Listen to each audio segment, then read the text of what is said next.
बच्चों, आज मैं आपसे कक्षा 11 व्यवसाय अध्ययन के अध्याय 10 आंतरिक व्यापार के बिंदु, डाक आदेश गृह व उपभोक्ता सहकारी भंडार पर चर्चा करूंगा। आइए प्रारंभ करते हैं डाक आदेश गृह से।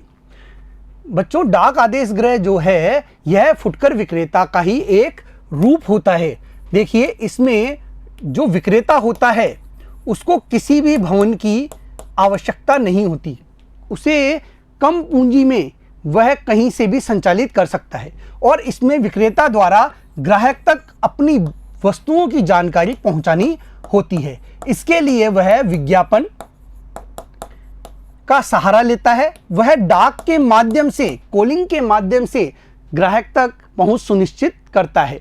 आपने रेस्टोरेंट की विज्ञापन देखे होंगे, उनके द्वारा पंपलेट्स बांटे जाते हैं और ग्राहक तक पहुंच सुनिश्चित की जाती है। वो ग्राहक तक पहुंचते हैं, ग्राहक उनके पंपलेट देखते हैं और उनका विज्ञापन देखकर उन्हें कॉल के माध्यम से क्या करते हैं, आदेश प्रदान करते हैं। आदेश प्राप्त होते ही रेस्टोरेंट संचालक उनके आदेशों की पूर्ति करते हैं और उनसे भुगतान प्राप्त करते हैं। यह डाक आदेश गृह विधि द्वारा जो व्यापार होता है उसका एक रूप है। आइए इसे देखें। ये वो फुटकर विक्रेता होते हैं जो डाक द्वारा वस्तुओं का विक्रय करते हैं, डाक के माध्यम से वस्तुओं को बेचते हैं। इस प्रकार के व्यापार में विक्रेता एवं क्रेता में कोई प्रत्यक्ष व्यक्तिगत संपर्क नहीं होता। देखिए, ग्राहक और विक्रेता के बीच में कोई भी व्यक्तिगत संपर्क इसमें नहीं होता। वो डाक के माध्यम से, विज्ञापन के माध्यम से या कॉलिंग के माध्यम से एक दूसरे के संपर्क में होते हैं।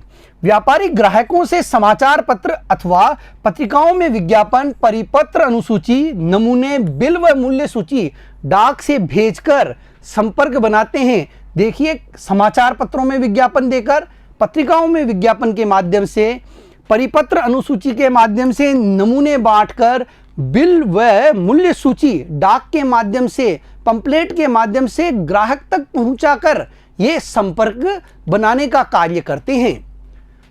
विज्ञापन में वस्तुओं के संबंध में सभी आवश्यक सूचनाएं होती है। मूल्य के बारे में, गुणवत्ता के बारे में, किस प्रकार से वह ग्राहक तक पहुंचेगी इस बारे में, साथ ही साथ भुगतान की विधि के बारे में भी इसमें जानकारियां होती है। आइए आगे देखते हैं। भुगतान के कई विकल्प प्रदान किए जाते हैं। देखिए, विक्रेता इसमें भुगतान के कई विकल्प देता है, जैसे अग्रिम राशि की मांग भी वह कर सकता है, कैश ऑन डिलीवरी भी करता है और बैंक के माध्यम से भी वस्तुएं भेजी जाती है और बैंक इसमें पेमेंट प्राप्त करके ही वस्तु देगा। देख लेते हैं। ग्राहकों से पूरा भुगतान अग्रिम मांगा जा सकता है, पहली विधि। दूसरी, वस्तुओं को मूल्य दे डाक द्वारा भेजा जा सकता है। ग्राहकों को उनकी सुपुर्दगी तभी की जाती है जबकि वह उनका पूरा भुगतान कर देगा। वह पूरा भुगतान कर देगा तभी उसकी सुपुर्दगी होगी। वस्तुएं बैंक के माध्यम से भेजी जा सकती हैं तथा उन्हें वस्तुओं को ग्राहकों को सुपुर्दगी का निर्देश दिया जाता है जब ग्राहक क्या करेगा, भुगतान कर देगा। आगे देखते हैं बच्चों। डाक द्वारा व्यापार उन्हीं वस्तुओं का किया जाता है जिनका श्रेणीकरण एवं मानकीकरण हो सकता है, जिनको गुणवत्ता के आधार पर अलग अलग किया जा सकता है, जिनके स्टैंडर्ड के बारे में बताया जाना आसान होता है, गुणवत्ता को आसानी से समझाया जा सकता है, जिनके बारे में, जिन्हें कम लागत पर ले जाया जा सकता है। एक स्थान से दूसरे स्थान पर ले जाने की लागत जो है अगर अधिक है तो ऐसी वस्तुओं का क्या है, व्यापार नहीं हो सकता। अगर लागत अधिक है तो इस माध्यम से उनका व्यापार करना कठिन हो जाता है। लेकिन यदि कम लागत में ही उन्हें एक स्थान से दूसरे स्थान पर भेजा जा सकता है तो ऐसी वस्तुओं का क्या होगा, व्यापार इस माध्यम से किया जा सकता है। जिनकी बाजार में मांग है, बाजार में जिन वस्तुओं की मांग है उनका व्यापार ही इस विधि द्वारा किया जा सकता है। इस तरीके से हो सकता है जो पूरे वर्ष बड़ी मात्रा में उपलब्ध हो और जो आसानी से पूरे साल भर उपलब्ध हो सके, जिनमें बाजार में न्यूनतम प्रतियोगिता हो और ऐसी वस्तुएं जिनकी बाजार में कम से कम प्रतियोगिता हो उनको इन माध्यमों से क्या किया जाता है, बेचा जाता है। जिनका चित्र आदि के द्वारा वर्णन किया जा सकता है और चित्र दिखाकर ही जिनके बारे में बताया जा सकता है, उन वस्तुओं का विक्रय इसके माध्यम से होता है। आइए, डाक आदेश गृह के लाभ। देखिए, पहला लाभ है सीमित पूंजी की आवश्यकता। किसी भी विक्रेता के लिए इस माध्यम से व्यापार में भवन की आवश्यकता नहीं होती। वह कहीं से भी, वह अपने निवास स्थान से, वह एक छोटे से कार्यालय से स्थान से ही इस तरीके से व्यापार चला सकता है। डाक व्यापार में भवन तथा अन्य आधारगत ढांचे पर भारी व्यय की आवश्यकता नहीं होती। वह छोटी सी दुकान किराए पर लेकर भी यह कार्य कर सकता है। इसलिए इसे अन्य की तुलना में कम पूंजी से प्रारंभ किया जा सकता है। इसलिए अन्य की तुलना में इसे कम पूंजी से ही शुरू किया जा सकता है। दूसरा है मध्यस्थों की समाप्ति। देखिए विक्रेता जो है वह सीधे ग्राहक से इसमें जुड़ता है। वह क्या करता है? सीधे ग्राहक से जुड़ता है, इसलिए बीच में मध्यस्थ नहीं होते। ये मध्यस्थों की समाप्ति करते हैं, जिससे सही कीमत पर ग्राहक को वस्तु मिल जाती है। अनावश्यक मध्यस्थ समाप्त हो जाते हैं। अगला देखते हैं बच्चों, विस्तृत क्षेत्र। हर उन स्थानों तक माल को भेजा जा सकता है जहां पर डाक की सुविधा होती है, जहां डाक सेवाएं उपलब्ध है, जिससे व्यवसाय का जो क्षेत्र है वो व्यापक हो जाता है। बहुत बड़े क्षेत्र में आराम से विक्रेता अपनी वस्तुएं पहुंचा सकता है। असोध्य ऋण संभव नहीं है। देखिए, डाक द्वारा ग्राहकों को माल उधार नहीं बेचा जाता। इसमें या तो उन्हें डिलीवरी के समय पैसा देना होता है या पहले ही भुगतान कर दिया जाता है। तो इसलिए माल जब उधार नहीं दिया जाएगा तो असोध्य ऋण का नुकसान भी नहीं होगा। इसलिए ग्राहकों के द्वारा माल का भुगतान न करने से असोध्य ऋणों की संभावना नहीं होती है। सुविधा, वस्तुओं की ग्राहकों के घर पर सुपुर्दगी कर दी जाती है। ग्राहक को उसके घर पर डाक द्वारा वस्तु प्राप्त हो जाती है, इसलिए उसे कहीं जाने की समस्या का सामना भी नहीं करना होता। उसे तो बस अपना आदेश देना होता है। इससे ग्राहकों द्वारा वस्तुओं का क्रय करना सुविधाजनक हो जाता है। उसे बहुत आसानी से वस्तु प्राप्त हो जाती है। देखिए, इसकी कुछ सीमाएं भी हैं। क्या है? व्यक्तिगत संपर्क की कमी। देखिए, इसमें विक्रेता और क्रेता के बीच कोई संपर्क नहीं होता, व्यक्तिगत रूप से कोई संपर्क नहीं होता। इस कारण से दोनों के बीच में भ्रांति आने और अविश्वास पैदा होने की संभावना बढ़ जाती है। अविश्वास पैदा हो सकता है और भ्रांति उत्पन्न हो सकती है। उच्च प्रवर्तन लागत। डाक द्वारा व्यापार में संभावित ग्राहकों को सूचित करने एवं वस्तुओं को खरीदने के लिए प्रेरित करने के लिए विज्ञापन, पंपलेट, डाक माध्यमों का सहारा लेना पड़ता है। वह कई अन्य प्रवर्तन कार्य करने पड़ते हैं, जिसके कारण विक्रेता की लागत बढ़ती है और कितने ग्राहक उससे जुड़ेंगे यह भी कोई निश्चित नहीं होता। इस कारण से इस पर बहुत अधिक व्यय हो जाता है। बिक्री के बाद की सेवा का अभाव। देखिए, डाक द्वारा व्यापार विधि में बिक्री के बाद ग्राहकों को सेवाएं उपलब्ध नहीं कराई जाती और ग्राहक की संतुष्टि के लिए बिक्री के बाद की सेवाओं का होना बहुत जरूरी होता है। इसलिए भी ग्राहक इस विधि से व्यापार को महत्व नहीं देते, वो इस प्रकार आदेश जारी नहीं करना चाहते। डाक द्वारा बिक्री में विक्रेता एक दूसरे से बहुत दूर हो सकते हैं। इससे बिक्री के बाद की सेवाएं प्रदान नहीं की जा सकती, जो कि ग्राहकों की संतुष्टि के लिए बहुत महत्वपूर्ण है। और जब असंतुष्ट ग्राहक होगा तो वह आदेश जारी नहीं करता है।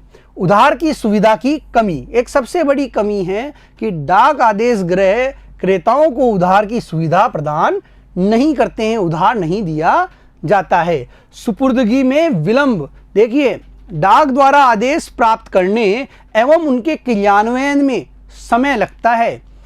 ग्राहक द्वारा आदेश दिया जाएगा, आदेश मिलने पर विक्रेता द्वारा उसके आदेश की पैकिंग की जाएगी, उसको डाक द्वारा भेजने की व्यवस्था की जाएगी और डाक सुविधा कैसी है इसके आधार पर ग्राहक तक वह वस्तु पहुंचेगी। इस प्रक्रिया में बहुत विलंब हो जाता है, बहुत समय लगता है। इससे भी यह प्रक्रिया बहुत लंबी हो जाती है और ग्राहकों में असंतोष रहता है। दुरुपयोग की संभावना। देखिए, इस विधि में जो बेईमान व्यापारी होते हैं वो दुरुपयोग करते हैं, वो झूठे दावे करते हैं और वादों को पूरा नहीं करते। इससे ग्राहकों में भारी असंतोष उत्पन्न हो जाता है। झूठे दावे करने, वादों को पूरा न कर धोखा दिए जाने की अधिक संभावना इसमें रहती है। डाक सेवाओं पर अधिक निर्भरता, और इस व्यापार की विधि में डाक सेवाओं पर निर्भरता बहुत अधिक होती है। और जहां पर डाक सेवाएं उपलब्ध नहीं हैं, वहां पर इस विधि के द्वारा व्यापार नहीं किया जा सकता। आप किस तेजी से वस्तुएं ग्राहक तक पहुंचा पाते हैं, यह इन व्यापार के अंदर महत्वपूर्ण हो जाता है। व्यापार की सफलता किसी स्थान पर प्रभावी डाक सेवाओं की उपलब्धता पर बहुत अधिक निर्भर करती है। डाक सेवा अच्छी है तो यह व्यापार बहुत तेजी से फैलता है। अगला देखते हैं बच्चों, उपभोक्ता सहकारी भंडार। देखिए, यह एक ऐसी व्यापार की प्रणाली है जिसके अंदर उपभोक्ता ही स्वामी होता है। उपभोक्ता भी वही है और स्वामी भी वही है। कम से कम 10 लोग मिलकर, कम से कम 10 और इससे अधिक हो सकते हैं लोग मिलकर एक संगठन, एक सहकारी संस्था को निर्मित कर सकते हैं। ये लोग सहकारी समिति बनाकर उसे सहकारी समिति के रजिस्ट्रार के पास पंजीकृत करवा सकते हैं। सहकारी समिति का जो रजिस्ट्रार होता है उसके पास जाकर इसे पंजीकृत करा सकते हैं उपभोक्ता सहकारी भंडार के रूप में। ये लोग उत्पादक से सीधे वस्तुओं का क्रय करते हैं या फिर जो बड़े थोक विक्रेता होते हैं उनसे सीधे बड़ी मात्रा में वस्तुओं का क्या करते हैं, क्रय करते हैं, और अपने सदस्यों को, जो उपभोक्ता हैं, उनको वह अन्य लोगों को बेचते हैं कम मूल्य पर। चूंकि अधिक मात्रा में ये खरीदेंगे तो क्या होगा, इनकी लागत कम आएगी। लागत कम आने के फलस्वरूप इनके जो मूल्य होते हैं वो भी कम होते हैं और लाभों को ये अपने सदस्यों में बांट देते हैं। साथ ही साथ प्रबंधन का कार्य भी इनके द्वारा, जो प्रबंधन समिति बनी होती है उसके द्वारा किया जाता है। और जो ये सदस्य होते हैं, इन सदस्यों के पास एक वोट होता है। देखिए, हर सदस्य के पास एक वोट होता है। तो प्रजातांत्रिक तरीके से इन संस्था में, इस सहकारी भंडारों में कार्य किया जाता है। उपभोक्ता सहकारी भंडार एक ऐसा संगठन है जिसके उपभोक्ता स्वामी स्वयं ही होते हैं। वही उसका प्रबंध एवं नियंत्रण करते हैं। जो उपभोक्ता होते हैं, जो प्रबंधन समिति में होते हैं, वही उसका प्रबंधन करते हैं, वही उसका नियंत्रण करते हैं। और ये उपभोक्ता ही उसके सदस्य भी होते हैं। इसमें उनकी पूंजी लगी होती है। यह अच्छी गुणवत्ता वाली वस्तुओं को सीधे उत्पादक थोक विक्रेता से बड़ी मात्रा में क्रय करते हैं तथा उन्हें उपभोक्ताओं को उचित दर पर बेचते हैं। ज़्यादा मूल्य ये नहीं लगाते। उपभोक्ता सहकारी भंडारों द्वारा वर्ष के दौरान अर्जित लाभ को सदस्यों में उनके क्रय के अनुपात में लाभांश के रूप में बांट दिया जाता है। किसमें बांटा जाएगा लाभांश के रूप में? इसके सदस्यों के बीच में ही बांट दिया जाता है।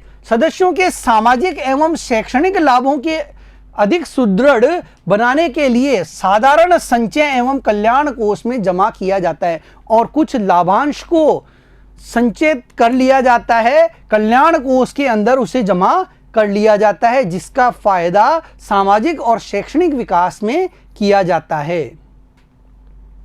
उपभोक्ता सहकारी भंडार के लाभ या गुण देखिए, एक तो इसकी स्थापना करना बहुत ही सरल होता है। एक उपभोक्ता सहकारी समिति का गठन सरल होता है। कोई भी 10 व्यक्ति एकजुट होकर एक स्वैच्छिक संगठन बना सकते हैं और कुछ औपचारिकताओं को पूरा कर सहकारी समिति के रजिस्ट्रार के पास पंजीयन करवा सकते हैं। सीमित दायित्व, अब इनमें सदस्यों का सीमित दायित्व होता है। जितनी पूंजी उसने लगाई है उतना ही उसका दायित्व होता है। सहकारी भंडार के प्रत्येक सदस्य का दायित्व उसकी पूंजी तक सीमित होता है, लगाई गई पूंजी तक सीमित होता है। प्रजातांत्रिक प्रबंध, देखिए जो प्रबंध होता है वह है इसके सदस्यों द्वारा चुने गई प्रबंधक समिति द्वारा किया जाता है और सभी सदस्यों के पास एक एक वोट देने का अधिकार होता है। तो प्रजातांत्रिक तरीके से इनका क्या होता है, संगठन का कार्य चलता है, प्रबंध होता है। प्रबंध इसके सदस्यों के द्वारा चुनी गई प्रबंध समिति द्वारा प्रजातांत्रिक ढंग से किया जाता है। प्रत्येक सदस्य को एक वोट देने का अधिकार होता है। कम कीमत, चूंकि ये उत्पादकों और बड़े थोक विक्रेताओं से बड़ी मात्रा में वस्तुओं को खरीदते हैं, इस कारण इनकी लागत कम आती है तथा उसे सदस्यों व अन्य लोगों को बेचते हैं। मध्यस्थ कम हो जाते हैं, चूंकि मध्यस्थ होते ही नहीं है बीच में, तो उपभोक्ता व सदस्यों को वस्तुएं कम मूल्य पर प्राप्त होती है। नकद बिक्री, देखिए वस्तुओं का नकद विक्रय करते हैं ये, इससे कार्यशील पूंजी की आवश्यकता इन्हें कम ही होती है, क्योंकि जो नकद में बेचेंगे पैसा आएगा उसी को काम में ये लेते रहते हैं। सुविधाजनक स्थिति, ये सुविधा के अनुसार सार्वजनिक स्थानों पर, मुख्य स्थानों पर खोले जाते हैं। लेकिन इनकी कुछ कमियां भी हैं। क्या कमियां हैं, क्या सीमाएं हैं बच्चों, देखते हैं। प्रेरणा का अभाव, क्योंकि प्रबंधन का कार्य जिन लोगों के द्वारा किया जाता है वो अवेतनिक होते हैं, उन्हें किसी भी प्रकार का वेतन नहीं मिलता, इसलिए इन लोगों में अधिक प्रभावी ढंग से काम करने के लिए पहल व अभिप्रेरणा की कमी पाई जाती है, कमी होती है। कोषों की कमी, धन इकट्ठा करने का मूल स्रोत सदस्यों से अंशों का निर्गमन है। सदस्यों में अंशों का निर्गमन करके ही ये धन एकत्रित करते हैं। इनके सदस्य सीमित संख्या में होते हैं, इसलिए साधारणतया इनके पास धन की कमी होती है, कम मात्रा में ही धन एकत्र हो पाता है। संरक्षण का अभाव, सदस्य नियमित रूप से ध्यान दें यह जरूरी नहीं होता है, वो संरक्षण प्रदान करें, वो परिचालन के कामों को देखें, यह संभव नहीं हो पाता है और यह भी इसकी सबसे बड़ी कमी है। सदस्य नियमित रूप से इनको संरक्षण प्रदान नहीं करते, इसलिए इनका सफलतापूर्वक परिचालन नहीं हो पाता है। व्यावसायिक प्रशिक्षण का अभाव, देखिए प्रबंधन का जो कार्य होता है उसके लिए प्रबंधकीय ज्ञान का होना आवश्यक है, व्यावसायिक गुण का होना आवश्यक है, जो कि संभव नहीं कि इनके पास हो, तो इससे व्यवसाय चलाने में समस्या होती है। प्रबंध का कार्य करने वाले लोगों में प्रबंधकीय ज्ञान, व्यावसायिक प्रशिक्षण एवं विशेषज्ञता का अभाव होता है, यह भी इनकी सबसे बड़ी कमी होती है। बच्चों, आज हमने डाक आदेश गृह व उपभोक्ता सहकारी भंडार के बारे में जानकारी प्राप्त की। अगले वीडियो में फिर मिलेंगे। धन्यवाद।